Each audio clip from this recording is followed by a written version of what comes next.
अस्सलाम वालेकुम।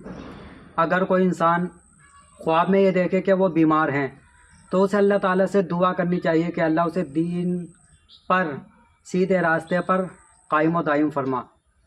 इसलिए कि बाज़ अहले ताबीर इसकी ताबीर ये बयान फरमाते हैं कि ख्वाब में ख़ुद को बीमार देखना यह फ़िस्क़ व फुजूर की दलील है, यानी कि वो इंसान निफाक करेगा।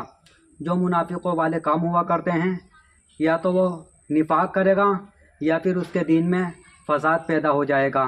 और ये भी बयान फरमाते हैं कि अगर कोई ख्वाब में ख़ुद को बीमार देख ले तो इसकी ताबीर ये भी बयान फरमाते हैं कि हो सकता है कि उसका उसी साल में इंतकाल हो जाए, वो उसी साल मर जाए।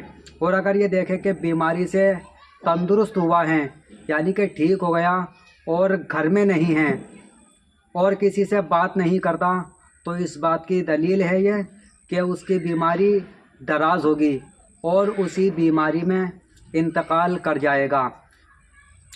और फरमाते हैं कि अगर देखे कि लोगों में बैठा है और बातें करता है, ख्वाब में बीमार है, लोगों में बैठ कर के बातें कर रहा है, तो इसकी ताबीर लिखते हैं कि उस बीमारी से जल्द शिफायाब हो जाएगा।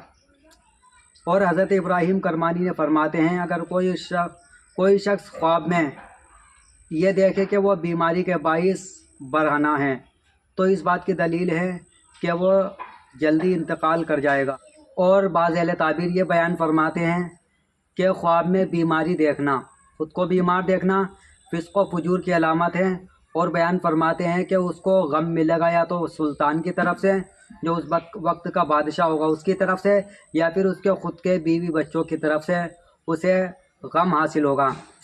और बाज़ अहले ताबीर हज़रत जाबिर मगरिबी फरमाते हैं कि ख्वाब में तरह तरह की बीमारियां देखना इसकी दलील है कि उसके फ़राइज़ और सुन्नतें बेकायदा हैं। और हज़रत इमाम जाफ़र सादिक़ फरमाते हैं अगर कोई शख्स ख्वाब में देखे कि बीमार हैं और बीमारी की वजह से रोता है तो इस बात की दलील है कि वो गम से अमन में आ जाएगा, गम से खुशी में आ जाएगा।